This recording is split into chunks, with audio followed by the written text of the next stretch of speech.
এরপরে আর যারা হজের মধ্যে যাবেন তাদেরকে আল্লাহ পাক সুবহানাহু ওয়া তাআলা আল্লাহর খলিফা বলেছেন।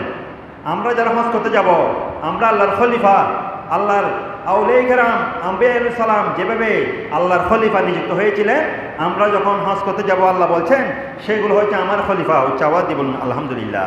কেননা হযরত আবু হুরায়রা বলেন কলা, তিনি বলেন রাসূলুল্লাহ সাল্লাল্লাহু আলাইহি ওয়াসাল্লাম বলেছেন আল হাজ্জু ওয়াল উমরাতু ওয়াফদুল্লাহি আন দাওয়াতুল ইজাবিহি আন ইস্তাগফিরহু গুফিরা লাহুম।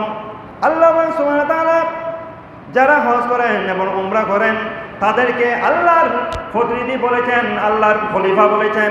কি জন্য? তারা যদি আল্লাহর কাছে কোনো দোয়া করে থাকেন এবং ক্ষমা প্রার্থনা করে থাকে, আল্লাহ পাক সুবহানাহু ওয়া তাআলা তাদের সেই ক্ষমা, তাদের সেই প্রার্থনা সাথে সাথে কবুল করে নেন। উচ্চ আওয়াজ দিয়ে বলুন আলহামদুলিল্লাহ। আপনি আমি হয়তো এখানে মসজিদের মধ্যে দোয়া করি, দোয়াটা গ্র্যান্টেড হতে পারে, কবুল হতে পারে, তার কি রয়েছে 50-50 সম্ভাবনা রয়েছে। কিন্তু আল্লাহ রাসূল বলছেন যারা হজের মধ্যে যান, যারা উমরার মধ্যে যান, তারা সাধারণ মানুষ মনে করিও না, তারা হচ্ছে আল্লাহর খলিফা, তারা আল্লাহর বন্ধু।